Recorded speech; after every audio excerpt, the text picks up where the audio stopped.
Hello, you guys. Welcome back to my YouTube channel. So today we're going to do something a little bit unconventional. I've always wanted to do this on my channel, but we're finally doing it now. I am going to be answering some of the many questions that you guys sent over to my DM on Instagram. And let me just tell y'all, when I put the invitation out for y'all to slide in my DM and ask me whatever questions you had, I was shocked at how personal y'all were getting, but these are all really good questions. There were questions about marriage. There were questions about maternity leave. There were money questions. There were questions about real estate. It was questions about all different things. So I got my phone handy and I'm literally going to be pulling up the questions in real time so that I can give you the answer. So are y'all ready? Make sure that you hit the button and don't forget to subscribe. Okay, so let's jump in. First question. Well, you know what? I guess I'm going to kind of go all over the place with how I answer them. So one question said, what helped you find your purpose in life? I thought this was a really good question because I think that it can be a question that sometimes people are a little bit embarrassed to ask because people think that your purpose is something that is just supposed to just come upon you one day in the middle of the night in a dream. People just have all these different things that they think it means to basically find your purpose. So for me, I spend a lot of time with God. And when I spend a lot of time with God, I spend a lot of that time being very, very quiet. And so because of that, it enables me to listen. I'm hearing what he's saying to me. I'm paying attention to the signs. I'm being obedient. I'm going where he tells me to go. That's another part of it. There's layers to a purpose. It's not just, oh, Raven, your purpose is to help people start a business. Okay, what kind of business? Okay, and then what? Every time I've been obedient to God and I've listened and I've done one thing that he's told me to do in terms of a business, he uses that business to then lead me into my next assignment, to lead me into the next thing that he wants me to do. So for me, I would say the simple answer to that is spending time with God, being obedient, and making sure that you understand that it's layers to your purpose. Another thing is I don't box myself in. When I was helping a lot of people transition out of their 9-to-5 and become entrepreneurs full time, everybody was telling me, this is your place. This is your calling. You're so good at this, that when I started my handbag brand, people were like, why do you want to do that? Why don't you want to go over here, where everybody knows you and do what you're great at? But I'm like, it's time for me to do something else. It doesn't mean that I still can't be a coach. I still have people that sign up for services all the time as it pertains to courses and, things like that. But God is broadening my horizons in terms of what my assignment is. So I don't box myself in. And because I don't box myself in, I don't allow other people to box me in as well. Also, I don't look for my purpose to make sense. I think that's where a lot of people go wrong. They feel like, what do you mean start a handbag brand? I don't have a degree in fashion. Why do you need a degree in fashion if this is something that God is telling you to do? Or let's say that you have a message that God wants you to share with the world and he wants you to do a podcast or he wants you to get on YouTube. Y'all feel like you don't have enough followers. Y'all feel like you can't go live on social media and start talking to people because you don't have 10,000 followers. Well, God doesn't care about how many followers you have. He doesn't care about how pretty you are. He doesn't care about how tall you are and things like that. It's not about that. So for me, I don't look for perfection in my purpose. I'm going even if the road looks rough, because I know even if the road looks rough, God has my back. He would not send me down a road that I wasn't able to navigate how to basically get through that particular road. So I feel like I was a little bit long-winded, but I hope that that answered your question. So let's go to the next question. So the next question that I got is, how important is a supportive spouse or significant other to you? In what ways does your husband support your projects and your business? So I'm going to just kind of give y'all a little bit of a funny backstory. I remember years and years and years ago, obviously prior to me and my husband dating, I'm not even going to say dating because in my mind, nobody before my husband even exists. So I'm going to say I was finessing. I'm going to use that word. It was not dating. It was finessing, FYI. So I was finessing with this guy who was an entrepreneur, and he was an entrepreneur that still had his 9 to 5, which is nothing wrong with that if that's what you want to do. But clearly that wasn't what he wanted to do. He wanted to be in his business full time. And so because he wasn't, but I was, there was like a lot of jealousy there, and it constantly came up. I mean, literally we could be eating dinner and this would be something that would come up, right?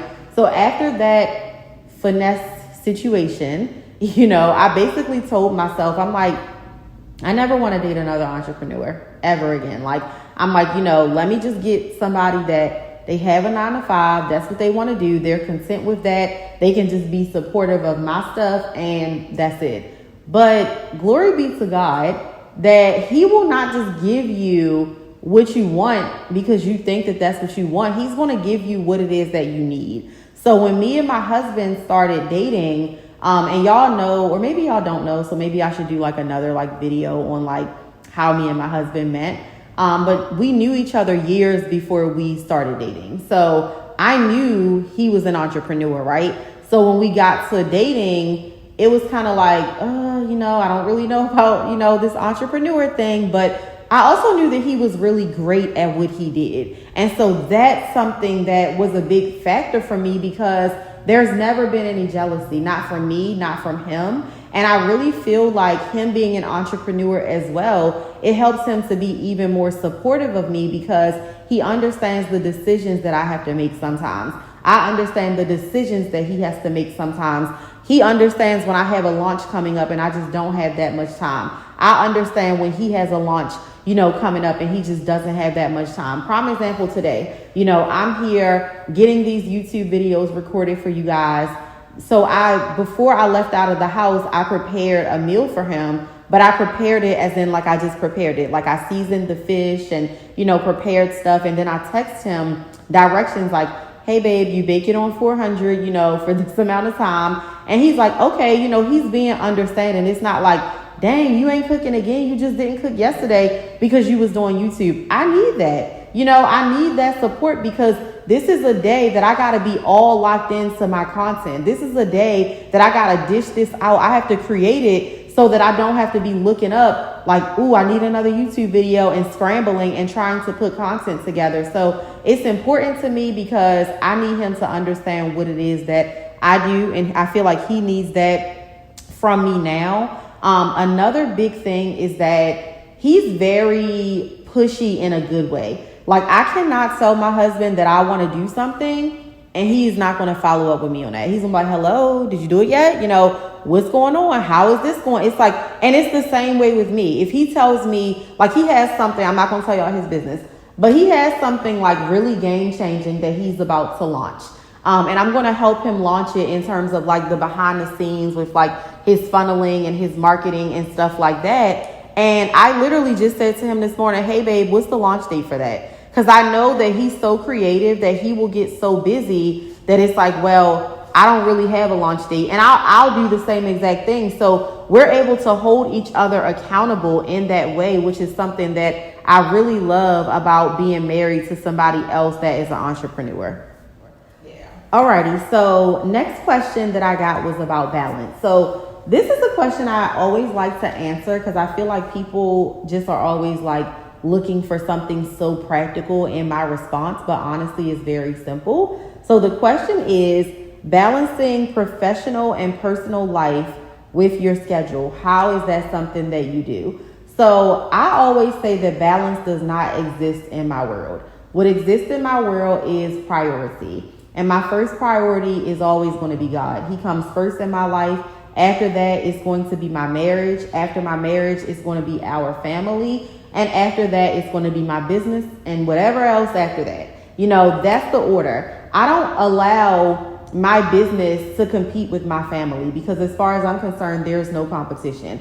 So I don't have this whole thing where it's like, well, let me give, my kid and my husband this time and then let me go and do. I don't believe in that. When it's time to shut off business shuts off. When it's time to, really be set focused on my business stuff and put my phone on silent, do not disturb, whatever, and I'm not thinking about family stuff, it's time to do that. So I think for me, I have a full understanding that there needs to be a time and a place for everything. And I really understand what my priorities are. I don't start my day without spending time with God. So that helps me to keep order because it doesn't allow my schedule to overwhelm me. I don't start my day without spending time with him. I also don't start my day without having some sort of conversation with my husband, even if it's just, oh, babe, what are you working on today? What are you doing? You know, we're both entrepreneurs, so we don't work on the same things every day. So I like to know what he has going on. He likes to know what I have going on. We like to pray together. We like to eat lunch together. We like to make sure that when our son comes home from school during the week,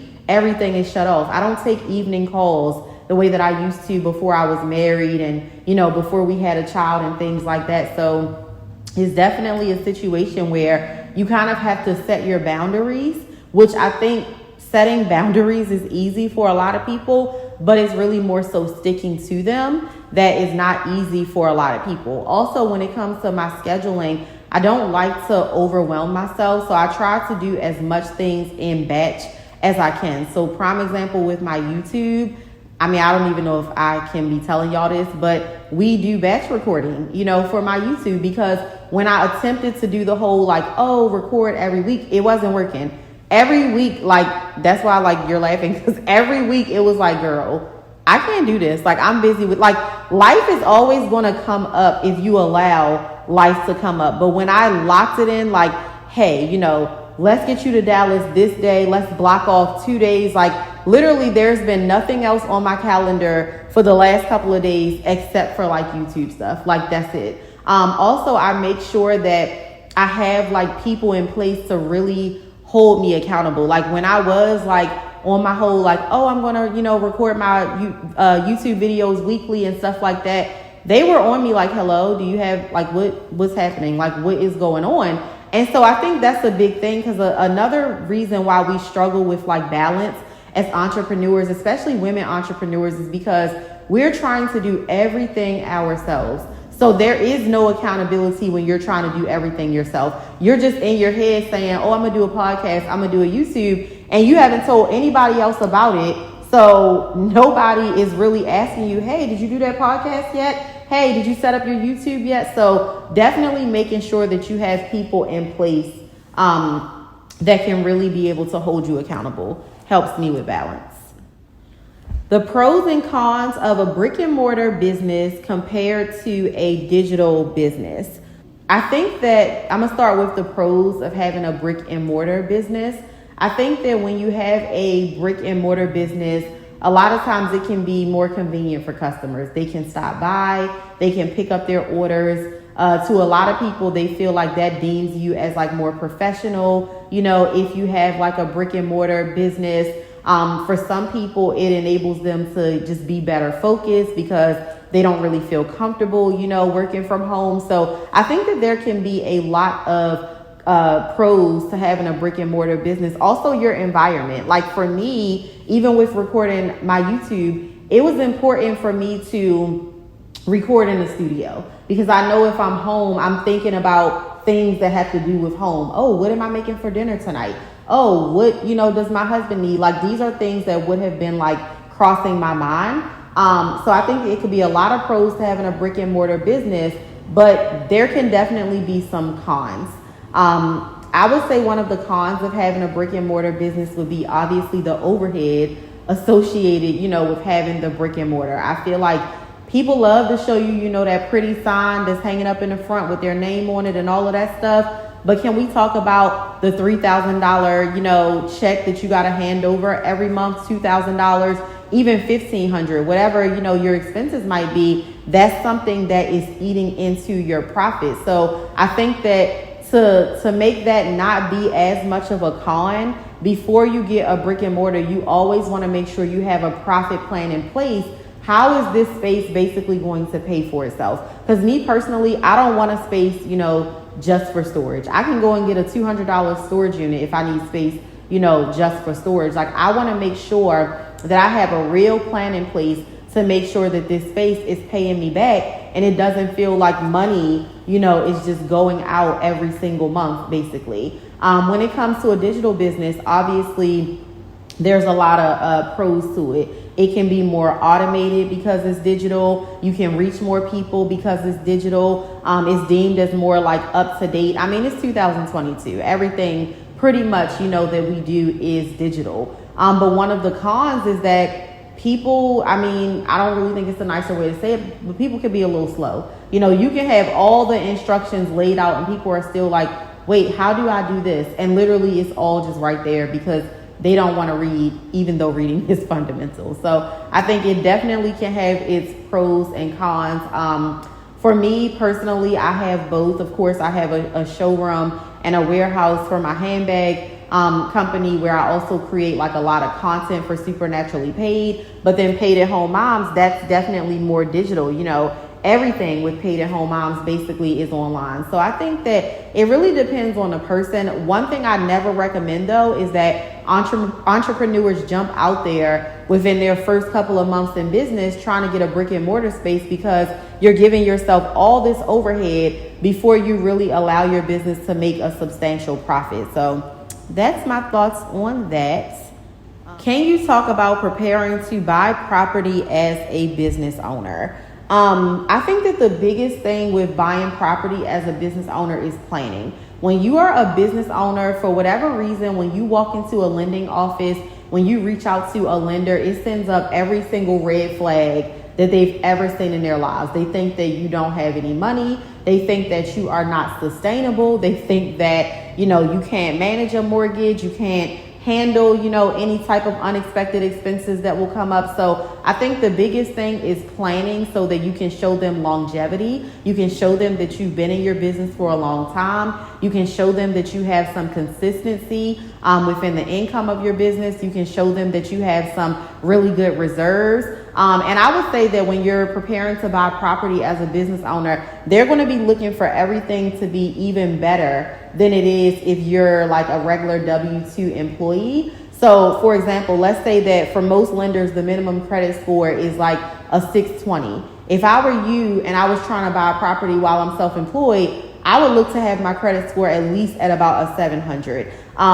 For people that have a 9-to-5, for most lenders, they're looking for maybe 3 months, reserves of whatever your mortgage amount is and things like that. If I were you, I would try to have 6 months, or 9 months, basically. I will also make sure that my accounts are really organized. You don't want to have random people depositing $50,000 checks, into your bank account. And then you're like, hey, here's my reserves.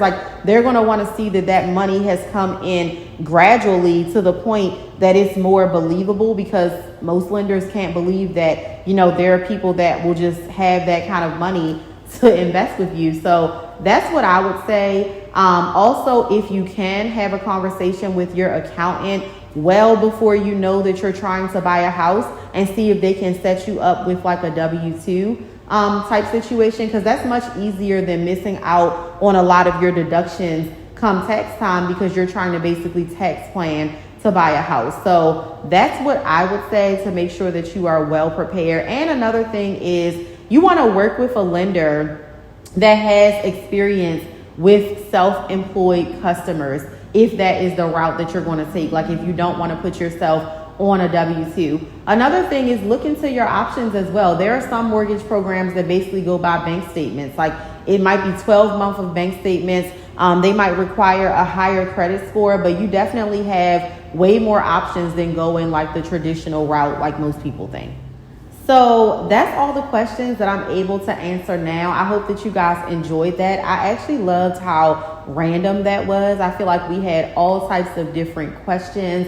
I did not have time to get to everybody's question, but make sure that you hit that subscribe button, because some of the questions were so good that I actually want to create an entire YouTube video specifically answering that question. So thank y'all so much. Again, don't forget to subscribe and comment below if you have some other questions. I will see y'all in the next video.